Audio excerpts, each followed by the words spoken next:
देखिए, एक तो सोने में निवेश करने का हर समय जो है अच्छा समय होता है, क्योंकि लंबी अवधि में जब भी आप देखोगे तो सोने ने हमेशा जो बाकी एसेट क्लास है उनके मुकाबले बेहतर रिटर्न दिए हैं। तो जैसा कि मैंने पहले भी कहा, एसआईपी के रूप में आप निवेश की शुरुआत आज ही कर सकते हैं और ग्रेजुअली यहाँ पे गिरावट पे अपने निवेश को बरकरार रखें। जहां तक निवेश के विकल्प का सवाल है, तो ये डिपेंड करता है कि आप सोना किस लिए खरीद रहे हैं। अगर आपके घर में कोई प्रायोजन है, कोई फंक्शन है, उसके लिए आपको अगर ज्वेलरी बनानी है, तो फिर आप फिजिकल सोना खरीदने की सोचें।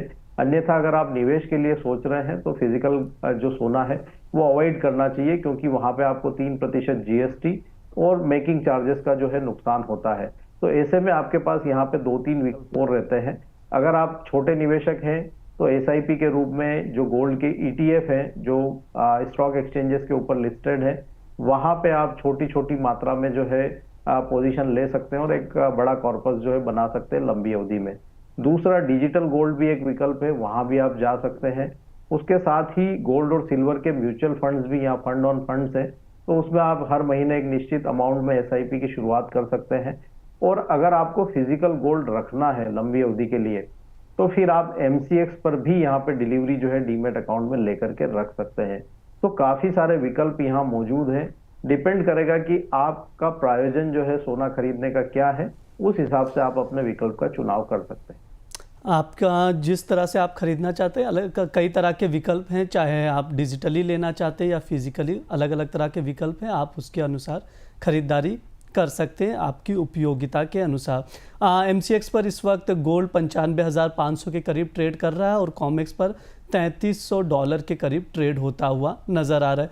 और चांदी की बात करें तो एमसीएक्स चांदी एमसीएक्स पर 98,000 के करीब ट्रेड कर रहा है, आधे फीसद से ज़्यादा की तेज़ी दिख रही है। कॉमेक्स पर $33 के करीब सिल्वर ट्रेड होता हुआ नज़र आ रहा है। सर, चांदी को लेकर क्या आउटलुक रहेगा? चांदी में भी हमारा आउटलुक पॉजिटिव ही है, क्योंकि हम देख रहे हैं कि जिस तरह से यहाँ पे यूएस और चाइना की डील हुई थी, उसके बाद से हम देख रहे हैं कि जो इंडस्ट्रियल मेटल्स है वो अच्छा कंसोलिडेशन दिखा रहे हैं। और कहीं ना कहीं चांदी यहाँ पे प्रेशियस मेटल के साथ साथ इंडस्ट्रियल मेटल भी है। तो हम देख रहे हैं कि ऊपरी लेवल्स पर यहाँ कीमतें सस्टेन होती हुई दिख रही है। हमने $33 के ऊपर चांदी में ब्रेकआउट होते हुए देखा था और 96,600 काफी समय से भारतीय बाजारों में भी रेजिस्टेंस था, वो यहाँ पे चांदी पार करती हुई नजर आई थी।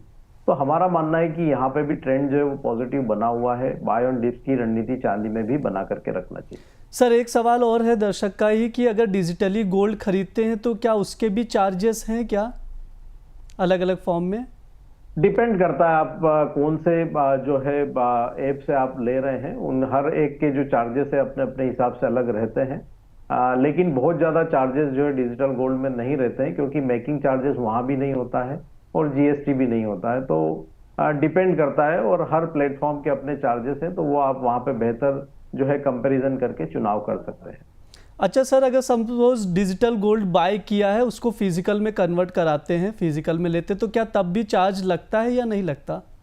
नहीं, फिजिकल में अगर आप करेंगे तो बिल्कुल वहां पे जो भी एप्लीकेबल जो ड्यूटीज और टैक्सेस है वो आपको वहां पे एप्लीकेबल रहेंगे, क्योंकि फिजिकल आप कहीं भी खरीदें तो जो भी गवर्नमेंट के टैक्सेस और लेवीज है वो आपको देनी ही होती है, चाहे आप ऐप के माध्यम से खरीदें, एमसीएक्स से खरीदें या सराफा बाजार से खरीदें।